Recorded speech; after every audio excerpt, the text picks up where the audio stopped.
सबसे पहली शर्त है कि मतदाता भारत का नागरिक होना चाहिए, विदेशी नहीं होना चाहिए। ये सबसे पहली शर्त। और ये कह रहे हैं कि चुनाव आयोग क्यों ये कर रहा है? भाई इसका दायित्व है इसलिए कर रहे हैं कि गैर समझ, गलत धारणा जनता के बीच में पड़ी कि हम लोग ये चर्चा नहीं चाहते। माननीय अध्यक्ष जी, मैं स्पष्ट करना चाहता हूं, संसद ये देश का चर्चा का सबसे बड़ा पंचायत है और हम भाजपा वाले, एनडीए वाले चर्चा से कभी नहीं भागते। कोई भी मुद्दा हो, संसद के नियमों के अनुसार चर्चा के लिए हम तैयार रहते। हमने 2 दिन तक विपक्ष के चर्चा करी कि इसको बाद में किया जाए, 2 सत्र बाद में किया जाए, मगर नहीं माने। हमने हाँ भर दी। मेरा दायित्व है मान्यवर कि हमने क्यों ना बोली थी। ना बोलने के 2 कारण थे। एक कारण था कि चर्चा गहन पुनः निरीक्षण के नाम पर वो मांगते थे, एसआईआर के नाम पर मांगते थे।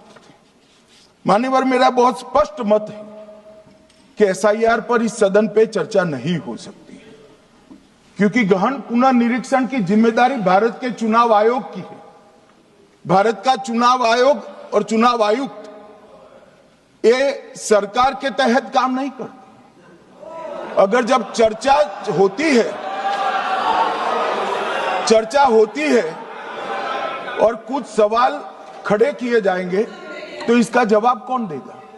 मान्यवर, जब उन्होंने कहा कि हम चुनाव सुधार पर चर्चा करने के लिए तैयार है, हम तुरंत मान गए और आज चुनाव सुधार पर ही चर्चा हुई। मान्यवर, लगभग 63। प्लीज मान्य दादा बीमार हो, मैं समझ रहा हूं, मगर बीमार ज्यादा हो तो घर पे रहा करो, यहां सदन का माहौल मत बिगाड़िए। मान्यवर,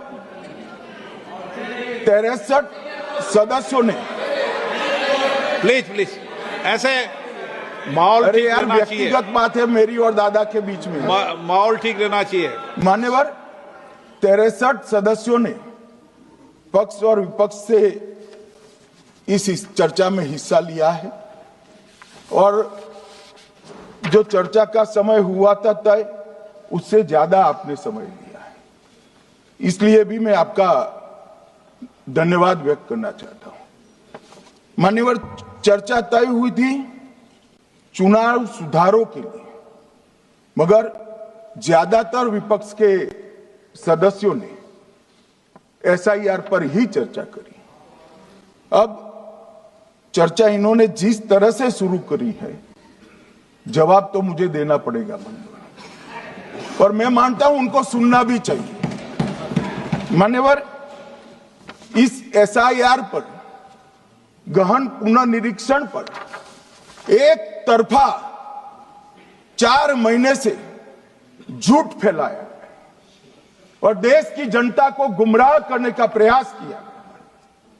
और मेरा आग्रह है सदन के पक्ष और विपक्ष के सभी सदस्यों, मैंने एसआईआर की प्रक्रिया का, इससे जुड़े हुए संवैधानिक अनुबंधों का और भूतकाल में जो एसआईआर हुए वो सभी का गहन अभ्यास किया है। मैं आज आपके माध्यम से इस सदन को और सदन के माध्यम से पूरे देश की जनता को जो झूठ विशेषकर कांग्रेस पार्टी द्वारा फैलाया गया है, वो झूठ का मेरे तर्कों के हिसाब से जवाब देना चाहता हूं। आप बेटे ज्ञान मत दीजिए। मान्यवर, ये देश के संविधान में,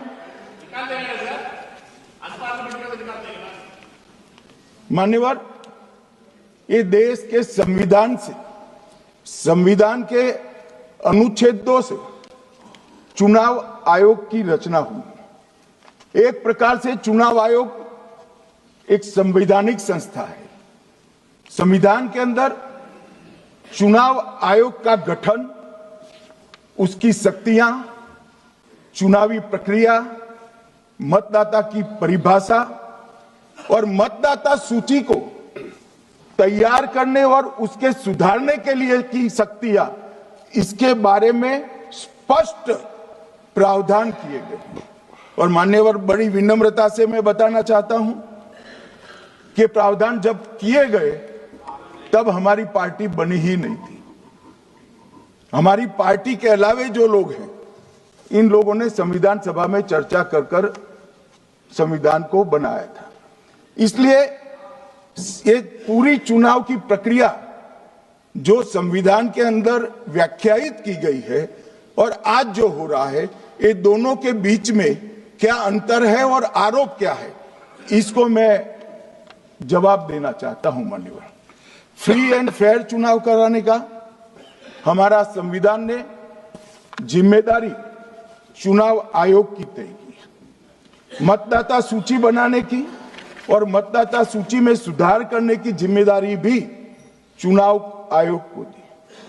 अनुच्छेद संविधान के भाग 15 में अनुच्छेद 324, इसमें चुनाव आयोग का गठन, चुनाव आयुक्त की नियुक्ति, लोकसभा, राज्यसभा, विधानसभा, उपराष्ट्रपति और राष्ट्रपति, ये सभी चुनाव का संपूर्ण नियंत्रण संविधान ने चुनाव आयुक्त को दिया है। और चुनाव आयुक्त एक से ज्यादा हो तो इलेक्शन कमिश्नर को दिया है। अब 325 जो अनुच्छेद है, वो किसी भी पात्र मतदाता को मतदाता सूची से बाहर नहीं रखा जाता, इसका प्रावधान करता है। मगर 326 एक गहन पुनर्निरीक्षण के लिए, एसआईआर के लिए बहुत महत्वपूर्ण है। क्या है 326 मान्यवर? इन्होंने मतदाता की पात्रता, योग्यता और मतदाता होने की शर्तें आर्टिकल 326 में तय की है। और वो शर्तें क्या है? सबसे पहली शर्त है कि मतदाता भारत का नागरिक होना चाहिए, विदेशी नहीं होना चाहिए। ये सबसे पहली शर्त। और ये कह रहे हैं कि चुनाव आयोग क्यों ये कर रहा है? भाई, इसका दायित्व है, इसलिए कर रहे हैं। दूसरी है 18 साल से ज्यादा आयु का व्यक्ति मतदाता बन सकता है। तीसरा, वैधता का निर्धारण मानसिक असमर्थता, अपराध और भ्रष्टाचार में संलिप्तता के लिए जो कानून ने समय समय पर तय किया है, इसके पर। तो ये 3 पात्रताओं के आधार पर भारत के मतदाता होने की बात तय होती है। और ये 3 चीजें किसने देखनी है मान्यवर? चुनाव आयुक्त को देखनी है। चीफ इलेक्शन इलेक्शन कमीशन मतलब चीफ इलेक्शन कमिश्नर और कमिश्नर्स ने देखनी है। और 327 में मतदाता सूची, सीमांकन, चुनाव संचालन और उसके लिए कानून बनाने की सिफारिश संसद को करने की सत्ता चुनाव आयोग को दी है। कल हमारे सदस्य मनीष तिवारी कहते थे गहन पुनर्निरीक्षण का इनको अधिकार ही नहीं है। आर्टिकल 327 पूर्ण अधिकार देता है कि मतदाता सूची इस व्याख्या के आधार पर बनाने का अधिकार चुनाव आयोग को है। मान्यवर, अब एसआईआर पर ही सवाल उठा दिए।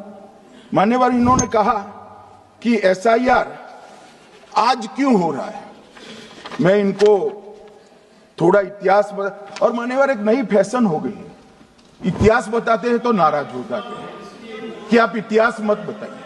अरे भला, कोई भी प्रक्रिया, कोई भी देश, कोई भी समाज इतिहास को छोड़कर कैसे आगे बढ़ सकता है? इतिहास कोई भी समाज का महत्वपूर्ण अंग है।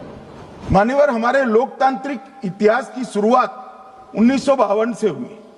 तो सबसे पहला गहन पुनर्निरीक्षण एसआईआर कब हुआ? 1952 में।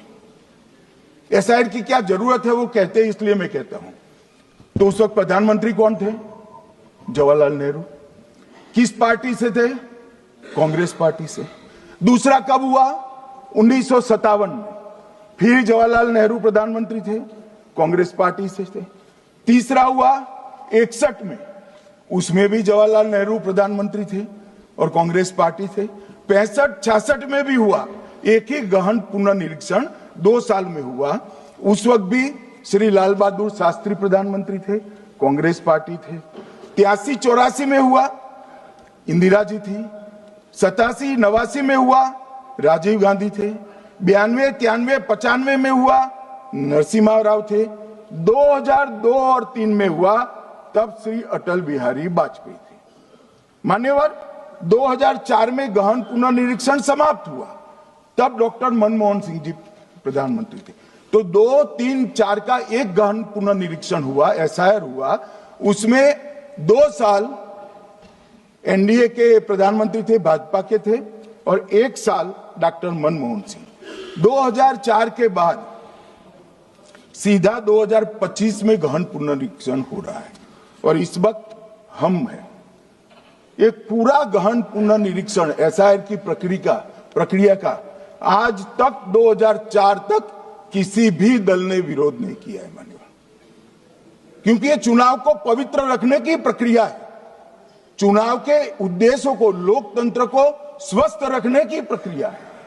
अगर लोकतंत्र में चुनाव जिसके आधार पर होते हैं वो मतदाता सूची ही प्रदूषित है, तो चुनाव कैसे साफ और सुथरे हो सकते हैं? मानो समय समय पर मतदाता सूची का गहन पुनर्निरीक्षण जरूरी है।